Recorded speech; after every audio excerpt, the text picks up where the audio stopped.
La Iglesia. Cristo es el fundador de su Iglesia fiel y hermosa, a la que Él llama esposa por ser fruto de su amor. Fundamentada en sí mismo, la más brillante lumbrera, la roca imperecedora que sostiene el cristianismo. Es como un templo formado por mortales convertidos, corazones redimidos por Cristo el Dios humanado. Por ella quiso morir, dándole un destino eterno, que las puertas del infierno jamás podrán destruir. Podrá estar zarandeada por brutales enemigos, pero Cristo el fiel amigo la preserva inmaculada. Y aunque sus muchos favores no sepamos comprender, gracias a su gran poder somos más que vencedores. Su gracia ha hecho posible el más precioso vergel, que compartamos con él una herencia incorruptible. ¡Qué privilegio más bello! ¡Qué honor más sobresaliente! Seremos eternamente la esposa del Rey del Cielo.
Cuídame, oh Dios, porque en ti busco refugio.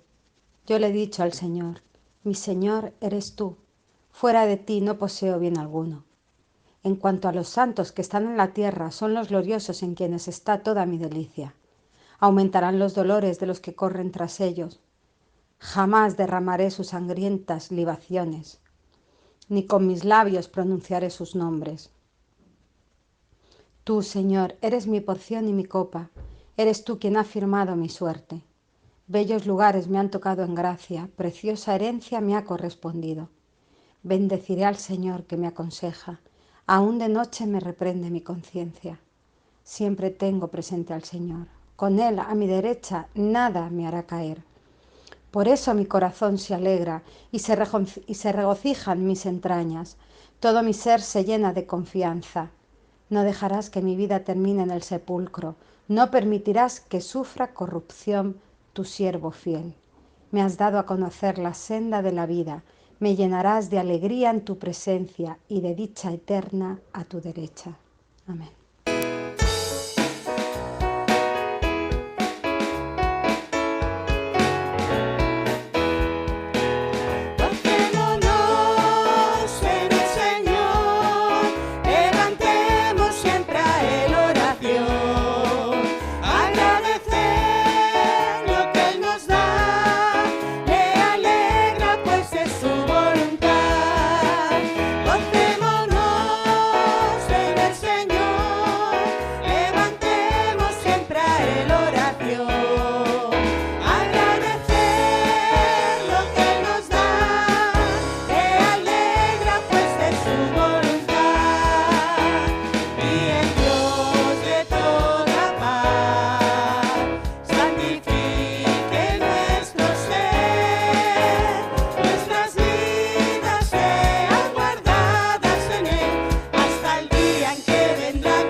Amado Padre Celestial, Señor, te doy gracias, Padre bueno y misericordioso, por tu gran amor para con nosotros, tus hijos, Padre, para con tu iglesia. Porque un día más, Señor, nos das el privilegio de poder estar en tu presencia, Señor, y exaltar tu nombre. Gracias, Padre, porque una vez más podemos deleitarnos, Señor, en tu palabra.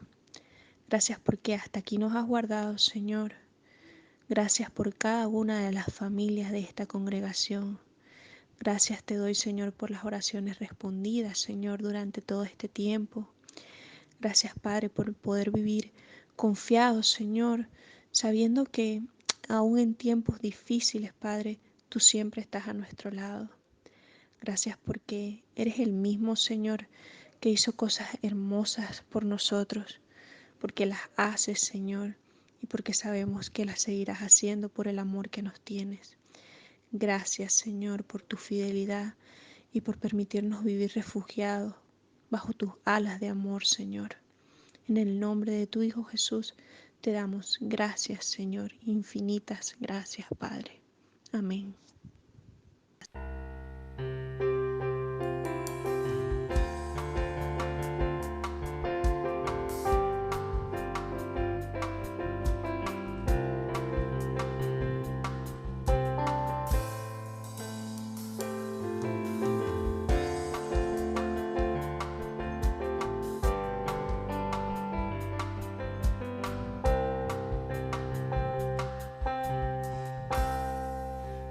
Bello es el Señor,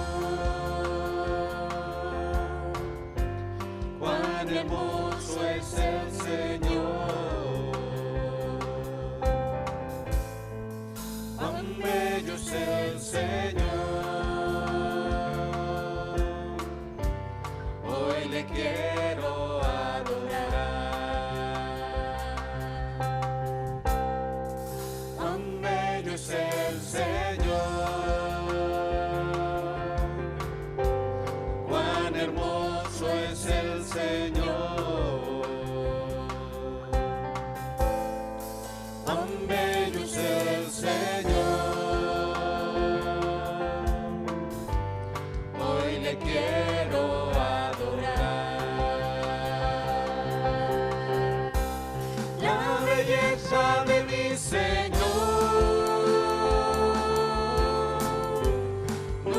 se agotará. La hermosura de mi Señor siempre resplandecerá. La belleza de mi Señor nunca se agotará. La hermosura de mi Señor siempre resplandecerá. Cuán bello es el Señor, cuán hermoso es el Señor, cuán bello es el Señor. Hoy le quiero adorar. La belleza de mi Señor nunca se agotará. La hermosura de mi Señor siempre resplandecerá. La belleza de mi Señor nunca se agotará. La hermosura de mi Señor siempre resplandecerá.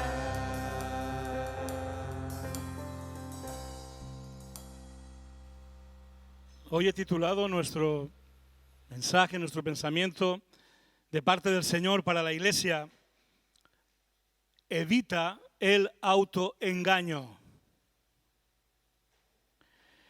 Y con el título no os digo de qué voy a hablar en esta mañana, pero sí una de las razones por la que voy a hacerlo.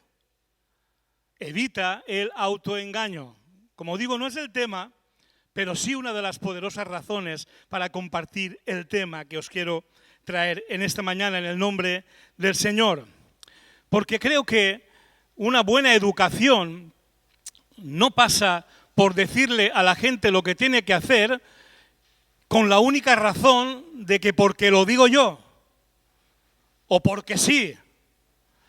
Todos somos conscientes de que esa no es la mejor manera de educar. Aunque a veces los padres nos vemos obligados cuando ya no nos queda otra que decir porque lo digo yo. Pero hay que reconocer que cuando llegamos a ese punto es porque hemos perdido la batalla. Y ya los argumentos no servían para nada. Pero el Señor no se rinde con nosotros. Y por eso el Señor usa de siervos que saben cómo educar, aportando razones, aportando argumentos que avalen cada uno de sus mandamientos, cada una de sus palabras. Este es el caso de un hombre como el escritor bíblico Santiago. Santiago, el hermano del Señor Jesús. Él es un escritor, como digo, que trae ese estilo educativo de explicar las cosas, no solamente los mandatos, lo correcto, lo que conviene, lo que Dios quiere, sino además qué efectos tiene el que hagamos y obedezcamos esa palabra que recibimos. Él fue, como digo, hermano de Jesús. Escribe su carta, posiblemente de las primeras del Nuevo Testamento, allá por los años 40-50 después de Cristo. Y como ocurriría con todos sus hermanos, él tardó mucho en reconocer quién era Jesús, quién era su hermano mayor. Pero la resurrección lo cambió todo en la vida de él y de sus hermanos. Y como él mismo se presenta en el versículo 1 de su carta, se convirtió en un servidor de Dios y de Jesús. Y lo fue como pastor en Jerusalén y como educador de la iglesia hasta llegar incluso al martirio. Por la manera de escribir de Santiago se nota la influencia que en él tienen los proverbios. También se nota la influencia de las enseñanzas de Jesús, especialmente las que recoge Mateo en los capítulos 5 al 7, que conocemos como el Sermón del Monte. También podemos ver en esa carta, desde el principio, al mirar los destinatarios de la misma, el amor que Santiago tenía por todo el pueblo de Dios. No solamente, aunque él estaba en Jerusalén sirviendo a la iglesia y al Señor, él tenía amor sin duda por todo el pueblo de Dios y muy especialmente en aquel momento histórico por los judíos mesiánicos, cristianos dispersos por el mundo, porque es a quien dirige de hecho su carta. Por eso, a diferencia de muchas de las cartas del Nuevo Testamento, Santiago tiene un carácter universal en todas sus enseñanzas. Él no pretende tanto resolver cuestiones teológicas, algo que Pablo hace magistralmente en algunas de sus cartas. Él es muy práctico. Él va al día a día, a lo que realmente importa y las razones por lo que importa el ser de tal o cual manera. Él es un buen educador en ese sentido del pueblo de Dios. Y va al grano. Va al grano con las actitudes que permiten crecer y madurar al discípulo de Cristo para ser, como él mismo dice, bienaventurado, feliz en todo lo que hace. Va al grano en aquellas cosas, en aquellas actitudes que suponen el autoengaño de quienes se consideran creyentes en Jesús, pero que no manifiestan verdadera fe en Jesús. Y no tanto porque no crean lo que es correcto creer, sino porque no viven lo que dicen que creen. Evidentemente, Santiago, si a algo se refiere en esta carta, es a mucho de esto. Por eso el título, como él también dirá en las palabras que luego leeremos, el título pretende que no caigamos en el autoengaño. Espero, con lo que os he dicho hasta aquí, animaros o haberos animado a que después de este culto y durante esta semana echarle un buen vistazo, detenernos en toda la carta de Santiago, no tiene desperdicio. Hoy no nos detendremos en toda, necesitaríamos seguramente muchísimo tiempo, solamente un párrafo que he escogido. Y lo he escogido porque señala uno de los déficits en nuestra práctica, en nuestra relación con la palabra de Dios, uno de los déficits que más notamos en el pueblo de Dios actualmente. Habla, como digo, este párrafo que vamos a leer de Santiago, de la correcta relación con la palabra de Dios y sus consecuencias, y de la deficiente relación con la palabra de Dios y sus consecuencias. Y quiero hacer un énfasis aquí. Digo la correcta relación con la palabra de Dios y la deficiente relación con la palabra de Dios. Fijaos que no digo la ausencia de relación. Yo quiero dar por sentado que todos, en mayor o menor medida, tenemos una relación con la palabra de Dios, más nos vale, si es que somos discípulos de Cristo. Pero Santiago apunta a aquello que es deficitario en la relación con la palabra de Dios muchas veces, demasiadas veces. Y creo que por muchos años que han pasado, casi 2000, estamos un poco en las mismas. Y por eso esta palabra es tan sumamente necesaria, tan sumamente actual. Leemos en Santiago 1, 22 al 25. Este párrafo en el que nos vamos a detener en esta mañana con la ayuda del Señor. Dice así el Señor por medio de Santiago: no os contentéis solo en escuchar la palabra, pues así os engañáis vosotros mismos. Llevadla a la práctica. El que escucha la palabra pero no la pone en práctica es como el que se mira el rostro en un espejo y después de mirarse se va y se olvida enseguida de cómo es. Pero quien se fija atentamente en la ley perfecta que da libertad y persevera en ella, no olvidando lo que ha oído, sino haciéndolo, recibirá bendición en practicarla. La versión Reina Valera termina y dice: será bienaventurado en todo lo que hace. No pasa desapercibida en estas palabras la influencia del Sermón del Monte. Este tema nos lleva a los que conocemos ese sermón del Señor, esos capítulos de Mateo, nos lleva al último capítulo donde el Señor habla de dos cimientos, ¿recordáis? el que construye la casa sobre la roca y el que la construye sobre la arena. Y el tema es el mismo. Unos son los que oyen la palabra y la hacen, y otros son los que la oyen, pero no la hacen. Aunque aquí en Santiago, y por eso nos detendremos hoy en este texto, son otros los argumentos que todavía ayudan más a fortalecer esta idea en cada uno de nosotros. Sin duda que el consejo, la enseñanza principal de este párrafo es: no os contentéis solo con escuchar la palabra, llevadla a la práctica. Este es el mandamiento, esta es la reflexión, la exhortación a las iglesias de todo el mundo, a las que escribe Santiago, creyentes en todo el mundo, y por tanto, hermanos, para ti y para mí también en esta mañana. Pero, como decía, como buen educador, Santiago da muchas razones, preciosas, poderosas razones, para que esto sea así también en nuestras vidas. Y en primer lugar, podemos ver algunas cualidades que le da a esa palabra de Dios. Y una de ellas, en un sentido obviamente figurado, pero muy ilustrativo, es que la palabra de Dios hace las funciones de un espejo. La Biblia nos muestra la realidad de quién es y cómo es el hombre en el que Dios se complace, su Hijo Jesús. Y él dice: el que escucha la palabra es como el que se mira el rostro en un espejo.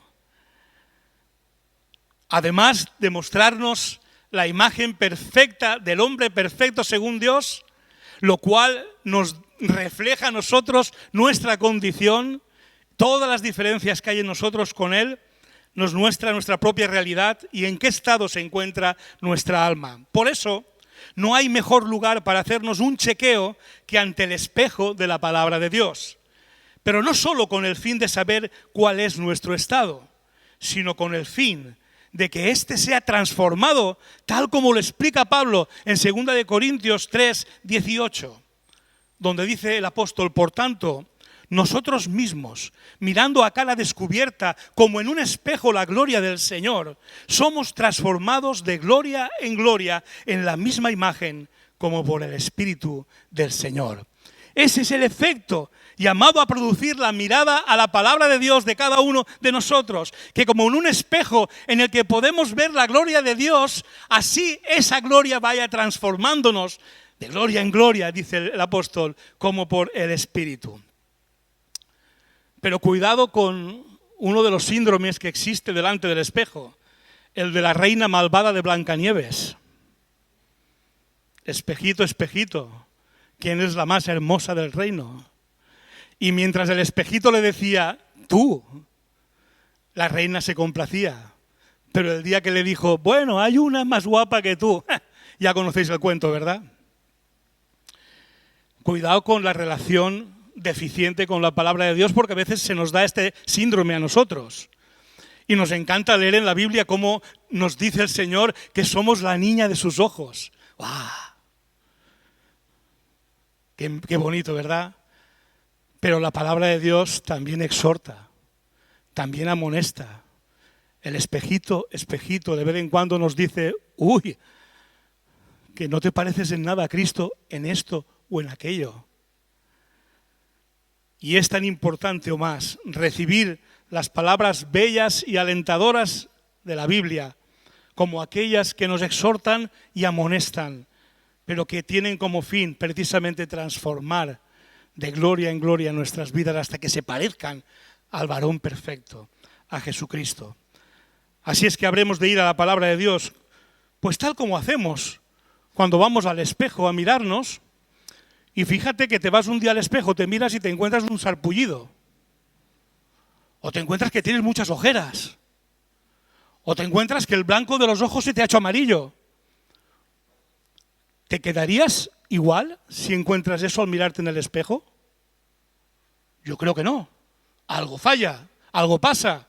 Evidentemente, esa mirada al espejo provocaría en nosotros, obviamente, una respuesta. Más nos vale. Más nos vale. Pues así dice Santiago que es la mirada a la palabra de Dios, como la mirada a un espejo. También dice de la palabra de Dios Santiago que es la ley perfecta.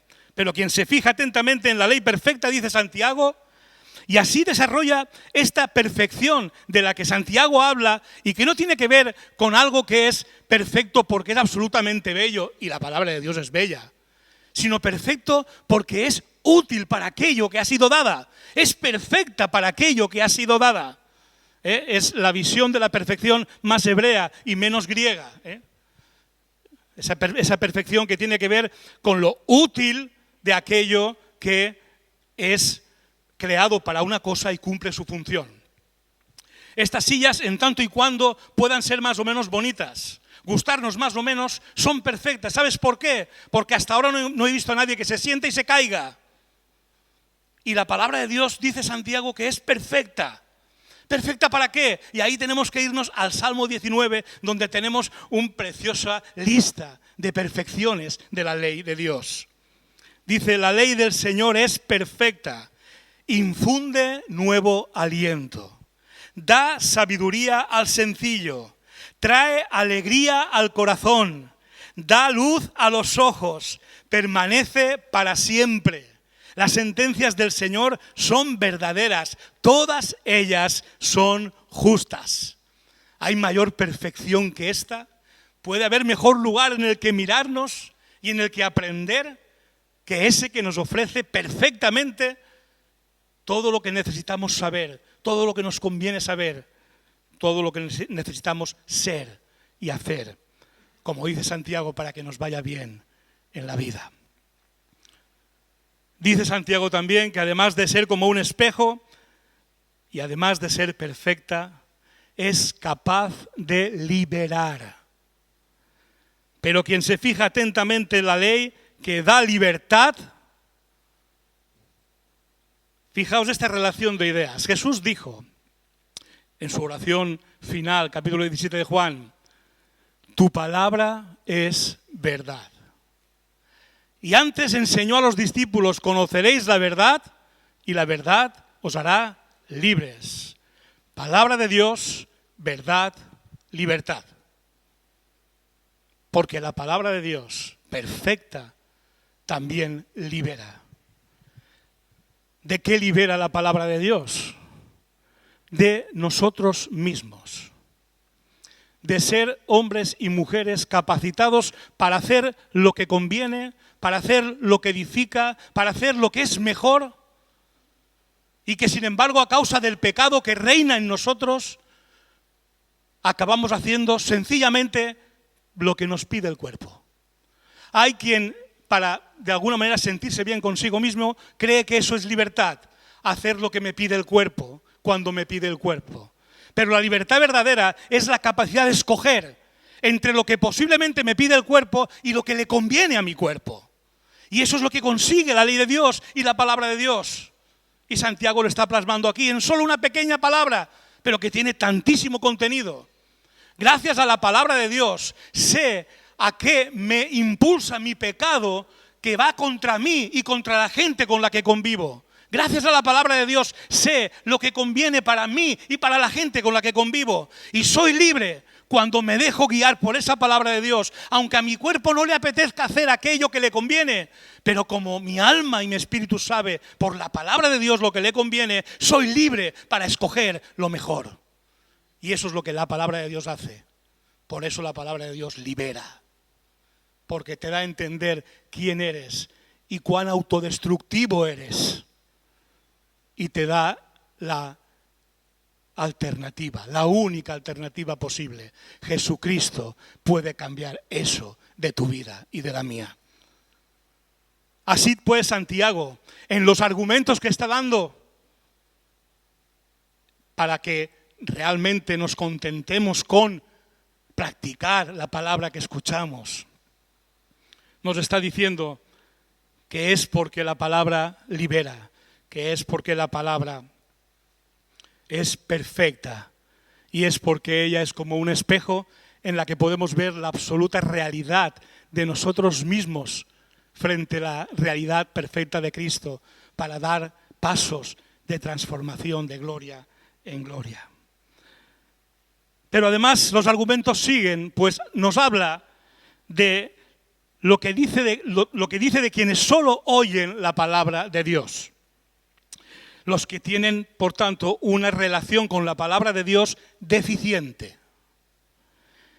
Dice en primer lugar que se autoengañan, y esto es lo que daba título a nuestro pensamiento de hoy. Dice él, no os contentéis solo con escuchar la palabra, pues así os engañáis vosotros mismos. Porque no es saber, incluso aceptar mentalmente lo que dice la Biblia tras escuchar un sermón o participar de un estudio bíblico, lo que va a hacer la diferencia en ti y en mí. Lo que va a hacer la diferencia, según Santiago, es lo que vas a hacer con la palabra escuchada o aprendida. Tu respuesta a esa palabra es lo que va a hacer la diferencia. La palabra es perfecta, la palabra es liberadora, la palabra es verdadera, pero el efecto que ella producirá en ti no es solo porque la conozcas, sino por lo que haces con aquello que conoces de ella. Si sales de aquí diciendo qué buen sermón hemos escuchado y no hay una respuesta tuya a este sermón que te haga adorar o crecer o corregir algo, te estás autoengañando. No sirve de nada. No sirve de nada, pues te miras en la palabra, pero olvidas lo que has visto. El que escucha la palabra pero no la pone en práctica es como el que se mira el rostro en un espejo y después de mirarse se va y se olvida enseguida de cómo es. Es tan absurdo como el leer el prospecto de la mejor medicina para nuestro mal y tras haberlo leído, guardarlo y no tomarnos la medicina. Es así de absurdo. No me imagino a nadie haciendo esto con la medicina. No me imagino a ti sabiendo que necesitas de algo, comprobando que tienes en la mano lo que necesitas y después de haberlo comprobado, no tomártelo. No me lo imagino. ¿Y por qué a veces lo hacemos con la palabra de Dios? ¿Cuántos sermones, estudios bíblicos han terminado sin una respuesta práctica? Más bien, a cada uno de ellos. ¿Acaso no es verdad que más bien de una semana para la otra ni recordamos de qué iba el estudio, ni recordamos de qué iba el sermón? Y hermanos, hay algo más inútil que eso. Sin embargo, esto es lo que Santiago dice de quienes tienen una buena relación con la palabra de Dios, los que oyen y ponen en práctica la palabra de Dios. No se contentan con solo escucharla, sino que, como dice el versículo 25, se fijan con atención. Se fija atentamente en la ley, dice Santiago literalmente. No solo oye, sino que escucha con atención. Todo un rasgo de respeto y valoración a la palabra de Dios que le permitirá recordarla. Y si tienes problemas de memoria, toma nota, escribe.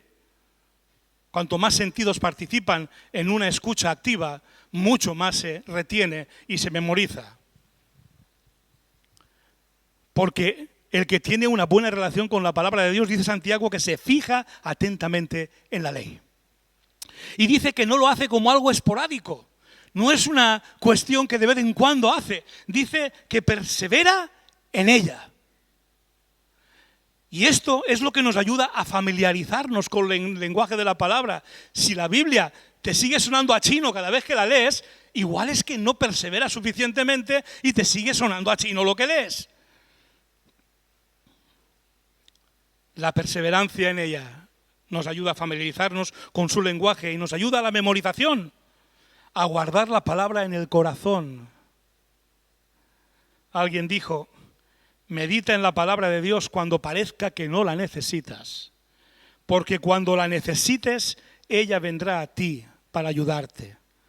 La perseverancia en la palabra de Dios trae memoria, a veces memoria activa, memoria presente, a veces memoria latente. No sé si te ha pasado de estar en una circunstancia en la que has necesitado una palabra de Dios y a tu mente ha venido y a tu corazón ha venido una palabra que no recordabas seguramente si te lo preguntan 5 minutos antes, pero que en ese momento que la necesitabas vino a ti. Bien para decirla a otro, bien para decírtela a ti mismo.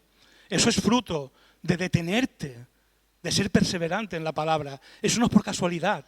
Eso no es porque un día la oíste no sé dónde. No. Eso es porque hay una disciplina de meditación, de acercamiento a la palabra de Dios. porque así es como tenemos un diálogo abierto y permanente con el Señor, con el que hablamos por medio de la oración y por medio del cual nos habla a través de su palabra. La oración es un monólogo cuando no hay escucha de lo que Dios tiene que decirnos, pero la oración se convierte en un diálogo cuando, además de hablar con Dios, tenemos y meditamos en la palabra para escuchar lo que Dios quiere decirnos. Y creedme, no hay oración más poderosa y más transformadora que aquella que constituye un diálogo con Dios entre lo que yo le digo y lo que Él me dice por su palabra. Santiago dice más de quien tiene una correcta relación y fructífera relación con la palabra de Dios. Dice que no olvida, sino que actúa. Literalmente, no olvidando lo que había oído, sino haciéndolo. Antes de que caiga en el olvido por las muchas batallas de cada día, la aplica, toma decisiones de aquello que va a hacer en respuesta a ella y la pone por obra. Es prudente escribir estas decisiones porque algunas serán de carácter inmediato, pero tal vez otras serán un proceso o deberán esperar un momento adecuado para ser obedecidas, para ser respondidas. Y finalmente, la consecuencia de esta relación sana, perseverante, que memoriza y que sobre todo responde y actúa, la consecuencia es que recibirá bendición al practicarla. Será bienaventurado en todo lo que hace. Ya lo dice también el Salmo 19, quien las obedece recibe una gran recompensa. No existe nada más satisfactorio que obedecer a Dios y agradarle. Y quiero daros dos razones más, y estas vienen del propio Señor Jesucristo. Porque escuchar a Dios y obedecer la voz de Dios garantiza la plena compañía de Dios en todo momento. No el hecho de que Él esté, que siempre está, sino el poder experimentar su presencia permanentemente. Jesús lo explicaba en sus palabras de esta manera en Juan 8, 28, 29. No hago nada por mi propia cuenta, sino que hablo conforme a lo que el Padre me ha enseñado. El que me envió está conmigo. Y fíjate por qué está tan seguro Jesús. No me ha dejado solo, porque siempre hago lo que le agrada. Conocer y oír la palabra de Dios tiene su culminación en la obediencia a ella, porque ahí es donde experimentamos que Dios siempre está con nosotros. No me ha dejado solo, porque siempre hago lo que le agrada. Y Jesús mismo nos da otra razón, y es que esa relación con la palabra de Dios correcta, de ser escuchada y de ser puesta en práctica, y ahí sí que tenemos que volver al Sermón del Monte, para escuchar a Jesús decir, todo el que me oye estas palabras y las pone en práctica, es como un hombre prudente que construyó su casa sobre la roca. Vinieron las lluvias, crecieron los ríos, soplaron los vientos y azotaron aquella casa. Con todo, la casa no se derrumbó porque estaba cimentada sobre la roca. Hay garantía de la presencia constante y sentida de Dios cuando hay obediencia a la palabra de Dios. Hay garantía de resistencia, de poder, de capacidad para soportar toda riada, toda tormenta que llegue a nuestra vida. Esta es, hermanos, una enseñanza universal y atemporal. Fue escrita hace casi 2000 años para los judíos que estaban dispersos, cristianos, judíos cristianos. Pero el Espíritu Santo la dejó ahí para que tú y yo casi 2000 años después meditemos en ella y nos reforcemos en ella.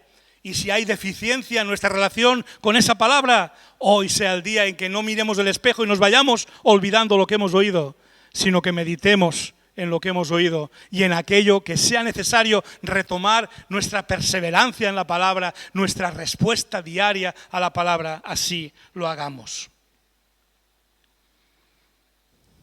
Es muy importante, hermanos, porque me habéis escuchado decir, tras algunos sermones, en algunos momentos, que el mayor acto de adoración, hermanos, no es el que estáis haciendo al escuchar este sermón. es un acto de adoración, pero el círculo de esa adoración solo se va a cerrar cuando, fruto de haber escuchado la palabra de Dios predicada, hay una respuesta en nuestro corazón.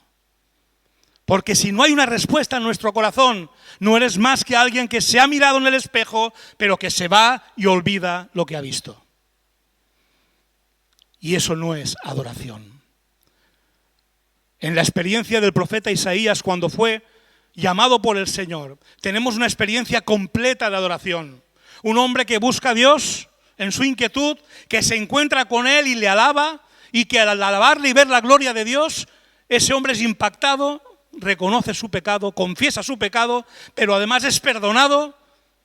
Y justo cuando se ha dado todo eso en su relación con Dios, en aquel instante, capítulo 6 de Isaías, seguro que lo conocéis casi de memoria muchos, realmente se produce algo importante. Y es que en ese contexto de hombre perdonado por Dios, como supongo que tú y yo somos, escucha la voz de Dios.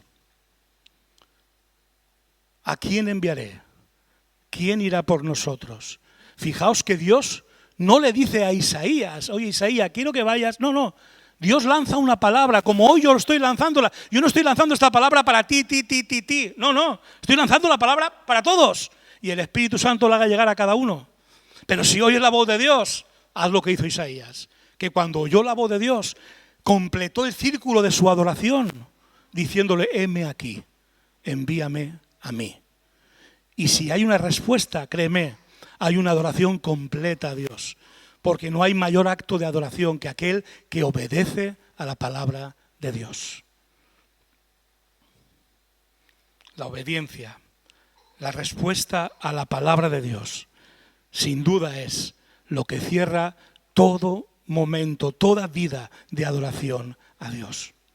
Sin respuesta, Dios ha estado hablando para bendecirnos, dándonos ánimo o estímulo o dirección o corrección para nuestras vidas. Pero nada cambia, nada se mueve en nosotros.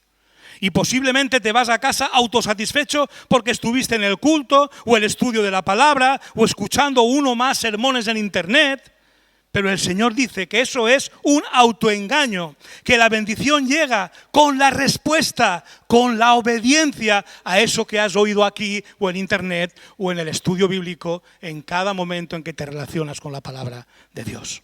Por eso, hermanos, de manera muy práctica y muy gráfica, para el estudio bíblico, que es posiblemente donde más se da esta mirada al espejo, que no termina de tener una respuesta en nosotros, porque soy testigo y consciente de que posiblemente a los sermones, tal vez por la predisposición que hay, tal vez por el silencio, hay mayor disposición a responder.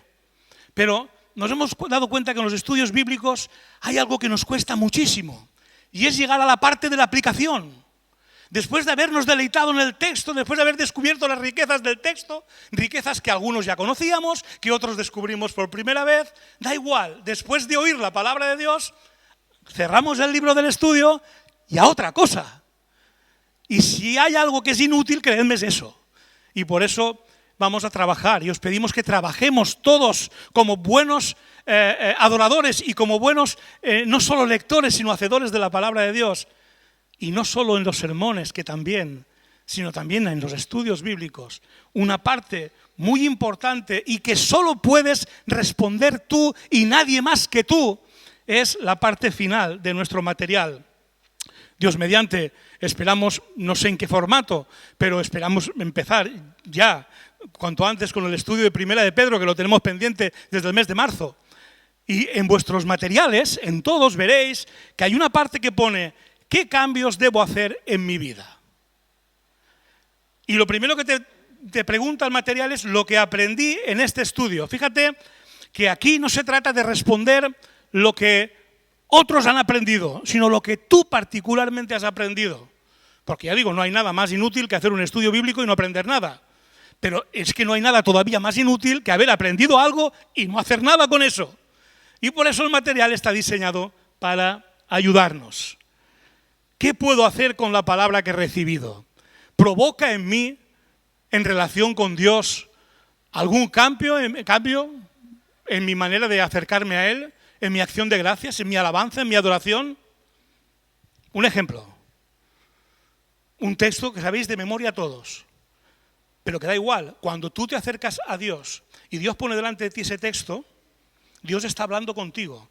Aunque sea por enésima vez con las mismas palabras. Pero esa palabra de Dios pretende una respuesta tuya. Y si tú lees, incluso memorizas en tu relación con Dios, Juan 3:16, ya lo tenéis todos aquí, seguro. ¿Tú crees que te puedes permitir memorizar o leer ese texto y quedarte igual? Porque ya lo sabías, porque ya lo conoces, porque... No. Cada vez que memorices Juan 3:16, uno tiene que caer en algún momento de rodillas, literal o simbólicamente, me da igual, delante de Dios y decirle gracias, Señor. ¿Qué he aprendido hoy? He aprendido que Dios me ama de tal manera que entregó a su Hijo para darme vida eterna. Ya lo sabías, ¿verdad? Pero si Dios te lo ha dicho hoy, cae de rodillas, hermano. Responde, Señor. A lo mejor no tienes que hacer nada más, pero, Señor, gracias. Alabado seas. Gracias por amarme. Porque si Juan 3:16, por ejemplo, es solo un ejemplo, deja de provocar algo en ti, estamos muertos, hermanos. Me estoy explicando, ¿verdad? Yo creo que sí. Yo creo que me estoy explicando y me estáis entendiendo.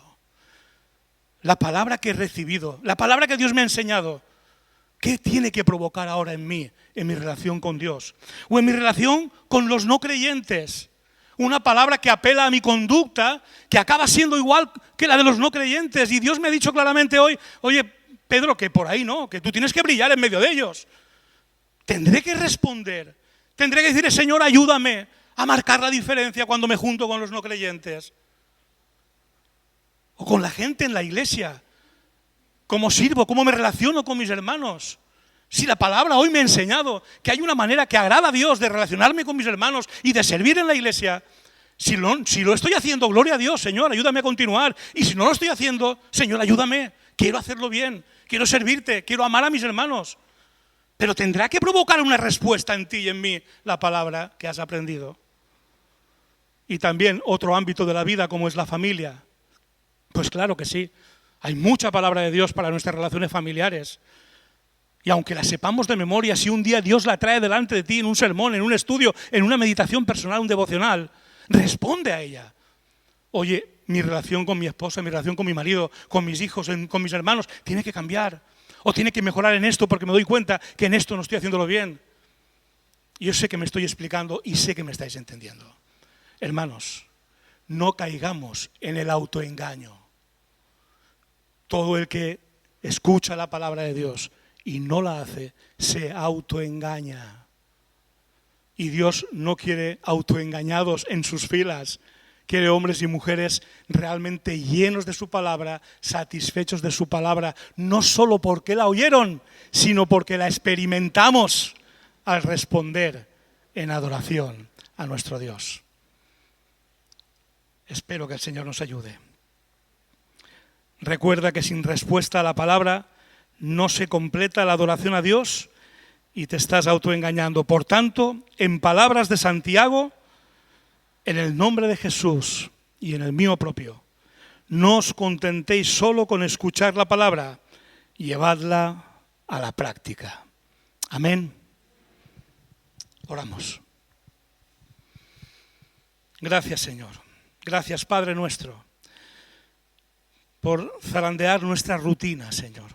Gracias, Padre, porque sin duda que tenemos una relación con tu palabra, Padre Santo. Tú la conoces mejor que nadie, pero sin duda, Padre, reconocemos lo fácil que a veces olvidamos aquello que nos dices. Perdónanos. En primer lugar, Padre, perdónanos por esa indiferencia que podemos llegar a mostrar por tus palabras dichas a nuestras vidas. Perdónanos, Señor. Y Padre, gracias por la oportunidad que hoy nos das nueva de rectificar esto, de corregir esto en todo cuanto sea necesario, Padre. Y te pido en el nombre de Jesús que por tu Espíritu nos ayudes a escuchar tu voz, pero sobre todo a vivir conforme a lo que escuchamos de ti, Señor. Enséñanos, ayúdanos y fortalécenos, Padre. Queremos ser esos hombres y mujeres, esa iglesia que está edificando su vida sobre la roca, para que venga lo que venga, Señor, nada nos pueda mover de ahí. y para que nuestras vidas experimenten tu compañía permanente a nuestro lado, Señor. Ayúdanos, Padre. Te lo suplico, con gratitud, porque sé que estás comprometido con esto y sé que en lo que ti depende, así será, Señor. Ayúdanos, ayuda nuestra pereza, ayuda, Señor, nuestra desgana muchas veces, Señor. Ayúdala, transfórmala, Padre. Y que esta palabra hoy nos lleve un escalón mucho más alto en nuestra relación con tu palabra, Padre. Porque en el nombre de Jesús es que te lo suplico y te doy las gracias. Amén. Amén. Somos una iglesia que vive para amar a Dios y para amar al prójimo. Por eso estamos a tu disposición. Si tienes dudas acerca de la fe, acerca de Jesucristo, acerca de Dios, acerca de la vida misma, o si estás pasando en este momento por una situación difícil y quieres que nosotros pidamos en oración por ti, no dudes en ponerte en contacto con nosotros a través de nuestra página web www.lapazelche.com. En nuestra página web encontrarás también todos nuestros sermones, todas nuestras predicaciones disponibles para verlas en cualquier momento y desde cualquier dispositivo, ya sea una tablet, un televisor, un ordenador o un teléfono móvil. Tendrás también todas nuestras actividades, toda la agenda semanal de nuestra iglesia desde nuestra página web. Así que recuerda www.lapazelche.com.